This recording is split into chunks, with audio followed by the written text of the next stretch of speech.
Olá, sabe quando a gente vai comprar um celular, um videogame e fica se perguntando por que é tão caro no Brasil? Bom, uma análise bem interessante sugere que a resposta pode estar, acredite, num pequeno adesivo que vem colado nesses produtos. Hoje a gente vai desvendar o que esse adesivo significa e por que ele é apontado como o centro de toda essa questão. Pois é, essa é a pergunta de milhões. E que frustra muita gente. Parece que ter acesso à tecnologia ou a um carro novo aqui exige um esforço financeiro que não faz muito sentido. E ao que tudo indica, a resposta vai muito além daquela história dos impostos que todo mundo já conhece. Isso mesmo, esse nome, o mesmíssimo nome que está no adesivo. Esse polo industrial, que foi criado lá atrás com a ótima intenção de desenvolver a região amazônica, parece ter criado um efeito colateral bem pesado e que pesa literalmente no bolso de todo mundo.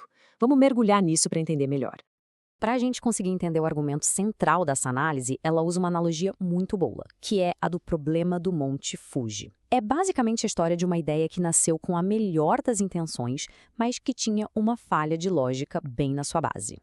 Imagina o seguinte: o governo decide que vai criar um polo industrial supermoderno no topo do Monte Fuji. Para atrair as empresas, oferece isenções fiscais gigantescas. E claro, as empresas vão.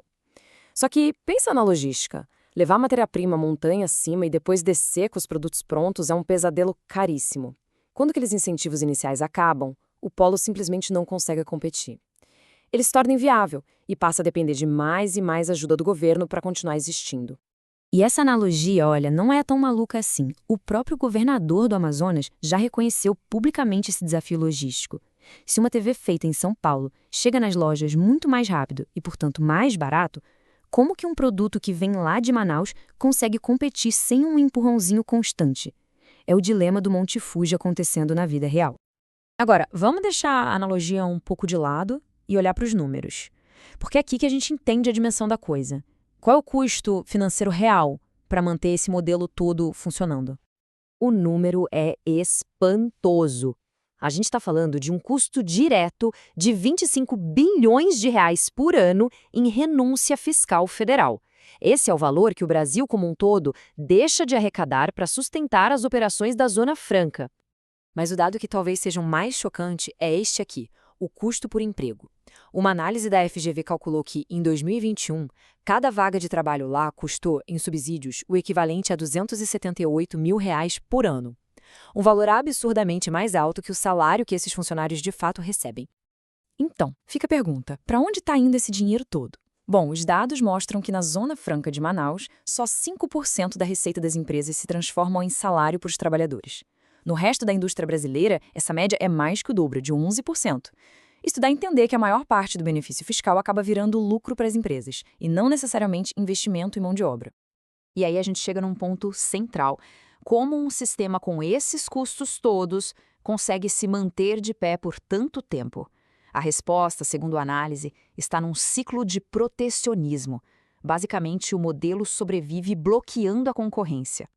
Olha só o caso dos videogames. Tinha uma proposta super popular para baratear os jogos no Brasil, que teve apoio massivo do público e pareceres positivos no Senado. Mas aí, a indústria de Manaus se posicionou contra, dizendo que isso colocaria em risco 500 empregos locais. E o resultado? A proposta, que beneficiaria milhões de consumidores, foi simplesmente engavetada. E tem um caso mais recente ainda, o das bicicletas. Para proteger 4 empresas e cerca de 900 empregos em Manaus, toda a indústria nacional de bicicletas foi deixada de fora de um programa de mobilidade verde. Ou seja, a decisão prejudicou 403 outras empresas e nada menos que 9 mil empregos no resto do Brasil. A desproporção é clara. E isso tudo nos leva a pensar sobre o futuro, né? Será que esse modelo é algo temporário? Um projeto com começo, meio e fim?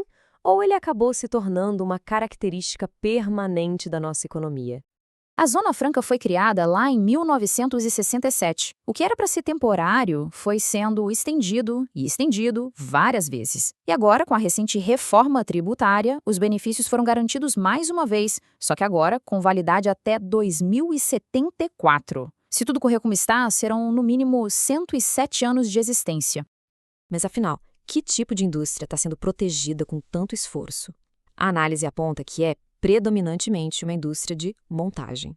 Ou seja, as peças são fabricadas em São Paulo ou até fora do Brasil, viajam milhares de quilômetros até Manaus, lá elas são apenas encaixadas umas nas outras e o produto final volta todo o caminho de novo para os grandes centros onde vai ser vendido. E quanto aos empregos que são gerados? A grande maioria, quase 60% deles, paga no máximo até 2 salários mínimos. São postos de trabalho de baixa remuneração, o que reforça a ideia de que a atividade industrial por lá é de baixa especialização e de baixa complexidade. Para resumir essa perplexidade com a logística toda, tem uma frase do economista Marcos Lisboa que é simplesmente perfeita. Ele diz que uma moto viaja milhares de quilômetros de ida e volta, subindo e descendo o rio, só para ser montada, antes mesmo de rodar o seu primeiro quilômetro. E a gente termina com essa reflexão. Quando um modelo econômico custa bilhões para o contribuinte, encarece os produtos para o consumidor e, mesmo assim, é defendido e prorrogado por décadas, o que isso nos diz sobre como a nossa economia realmente funciona e sobre quem toma as decisões? Fica aí a pergunta para a gente pensar.